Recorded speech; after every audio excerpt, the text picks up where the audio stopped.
Hello my dear students, welcome to our today's class. Today we will discuss about chapter 11 of our Buddhist religion and moral education book. The name of this chapter is Role of Buddhist Kings in Buddhism. And in this chapter today we will know about Emperor Ashoka. Ashoka was a famous emperor in India. He ruled almost all areas of India in between 268 before Christ. He was a very powerful emperor. He had tremendous influence in India and in the world. His kingdom was extended in the west up to Pakistan and Afghanistan, in the east up to Bengal and Assam, in the north-south to Kerala and Andhra province. He also conquered Kalinga kingdom. His capital was Magadha. At present, Magadha is situated in Bihar province in India. He embraced Buddhism by seeing the severe massacre of Kalinga War. He played an important and unique role in the propagation and preaching of Buddhism. For his benevolent system of administration, he is still immortal as the greatest emperor in the history of the world.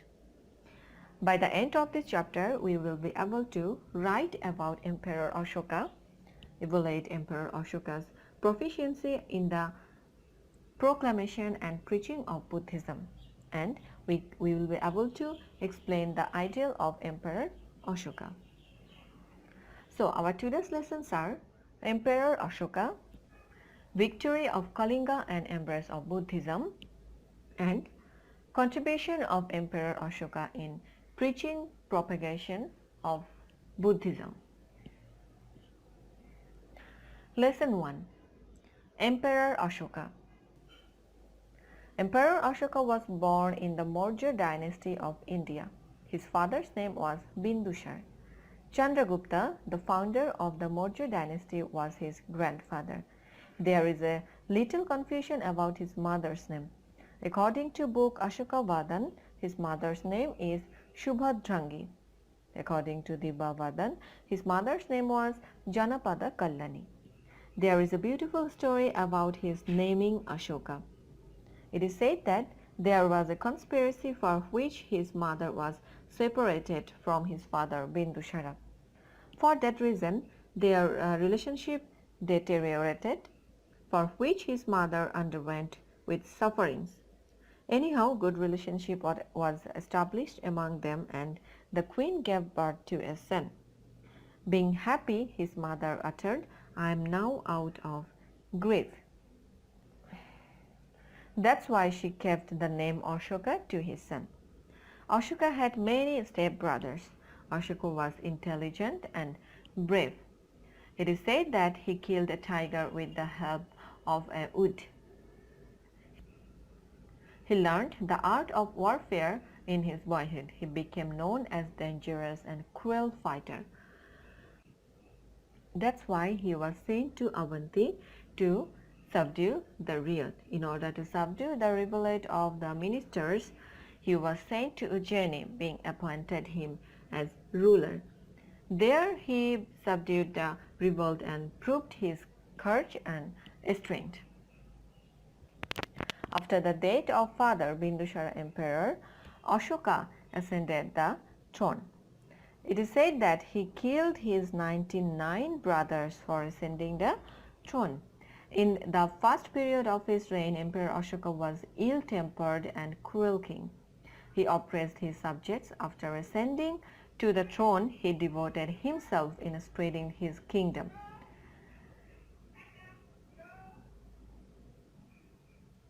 He owned Kalinga after a tragic war. Kalinga is situated in Orissa province of India.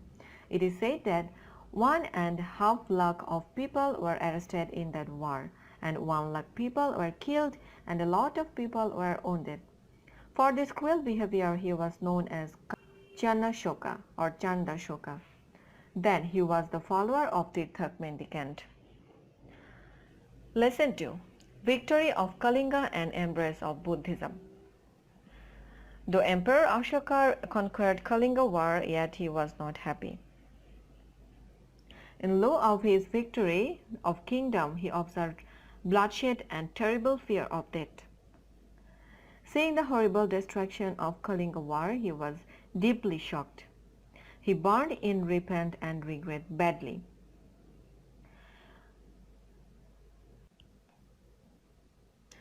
Someone losing husband, someone losing father, somebody losing own son and lamenting. Is the death and destruction victory or defeat? One day, while he was thinking about these things standing on a main gate of the palace and observing the beauty of Pataliputra, he was not happy but emotional. At the time, a handsome, gentle and controlled Sramana of 7 years was passing the royal courtyard slowly. Seeing him, respect originated in the mind of Emperor Ashoka. The name of the Sramana was Nigrodha. He was the son of Prince Shumana, the first son of Bindushara. He was the nephew of Emperor Ashoka. Emperor Ashoka sent one minister to call the Sramana. Sramana with begging bowl came to the palace very slowly and introduced him as the follower of Buddha. Emperor Ashoka desired to hear sweet teaching of Buddha from his mouth. Nigrodha Sramana explained a stanza of Apramada Varga of Dhammapada. The gist of the stanza is that Apramada is the path of heaven and Pramada is the path of death. In rightfulness, people get immortality, but those who are intoxicated is as like as dead men. Hearing this religious teaching of Buddha, the mind of Emperor Ashoka filled with peace. Through this stanza, he realized the essence of the religion of Buddha. Hereafter, he converted himself into Buddhism from Nigrodha Sramana. He became a Buddhist. From this day, he was inspired to conquer the heart of the people than that of conquering the kingdom. He had boundless affection towards all living beings. He accepted non-violence, truth, justice and charity, service, etc. as his ideal state policy in ruling the kingdom. After embracing Buddhism, he became Dhammashoka from Chandashoka. He received the title Devanam Priyo Darshi. He was dear to the Devas and had loving kindness to all. That's why he received such a title. Lesson 3. Contribution of Emperor Ashoka in preaching and propagation of Buddhism. Everybody accepted the contribution of Emperor Ashoka in preaching and propagation of Buddhism. As a religious preacher, his fame was extended throughout the world.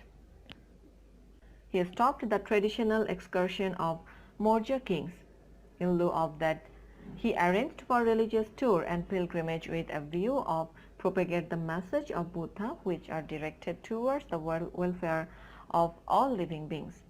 He appointed Dhamma Mahamatra, a special class of royal officer for preaching religion. They preached religion principle in the villages and cities. In order to impart religious teachings, he engraved the religious messages in different places, hills and stone pillars. He also visited the places containing the memory of Buddha. It is said that Emperor Ashoka erected 84,000 of viharas, chaitas and stupas and pillars on those places to keep alive the memory of Buddha. He donated land for viharas. At the time of Emperor Ashoka, the patronization of Buddhism and the benefits of the monks increased. That Tirthak mendicants of other communities with a view to enjoy benefit entered the Bhikkhu Sangha is this case. They did not follow the Buddhist Vinay and did not observe religious tradition and festivals. Due to their power, real pious monk became cornered. As a result, confusion arose in the Bhikkhu Sangha. For this reason, Uposatha was stopped for a long period in Pataliputra. Hearing this news, Emperor Ashoka became unhappy. He prayed mercy from the Bhikkhu Sangha of committing sin due to killing. He acquired real theory of Buddha from Moggaliputta Tisha Thero and excommunicated the indisciplined disgraced monks from the Sangha. Sangha again became purified. Peace had been restored in the Sangha. Thereafter, the disciplined monks assembled and observed Upanishad. Then third Buddhist Sangiti was summoned at Ashoka Rama of Pataliputra in order to collect and compile Buddha's message. In this Sangiti, under the presidency of Moggaliputta Tisha Thera, Buddhist messages were collected. In order to discard the theory of the different believers, Moggaliputta Thera wrote a book entitled Kathavatu. As the gist of Buddha's message had been reflected in this book, that's why it was included in Tripitaka.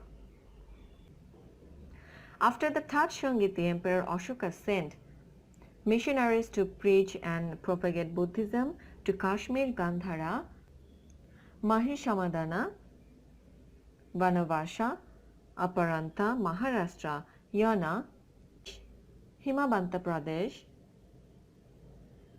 Subarna Bhumi, Lanka Deepa or Sri Lanka. He converted his son Mahendra and daughter Shankhamitra to Buddhism and sent to Sri Lanka to preach religion. Emperor Ashoka was a religious man as well as he encouraged the citizens to be religious. In order to enhance the religious knowledge of the subjects, he engraved the Buddhist message at the surface of the hills, at pillars and well as through inscriptions. He wanted to develop the morality of the people through the preaching and religious message. It is inserted in his edicts and that propagation of religion is a supreme action. It is not possible for the corrupt people to preach religion and to practice religion. Emperor Ashoka was an idle man and a man of great heart. He relinquished his own pleasure. His motto was to do benefit for the citizen.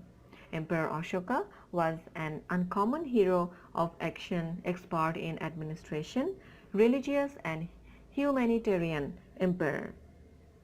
He ruled 36 years and died 232 before Christ. He was a great patron of Buddhism, and in the history of the world he would remain immortal as a hero of charity. Dear students, I hope you got a clear concept about Emperor Ashoka. If you face any problem, you can contact with me directly, or you can also comment in our Google Classroom. I will try to help you. Now here is a homework for you. Make 20 knowledge-based questions from this chapter. After finishing your homework, submit your homework photo as comment in our Google Classroom. So my dear students, that's all for today. See you again in our next class. Till then, stay safe, stay happy, stay healthy and stay with study. Good luck.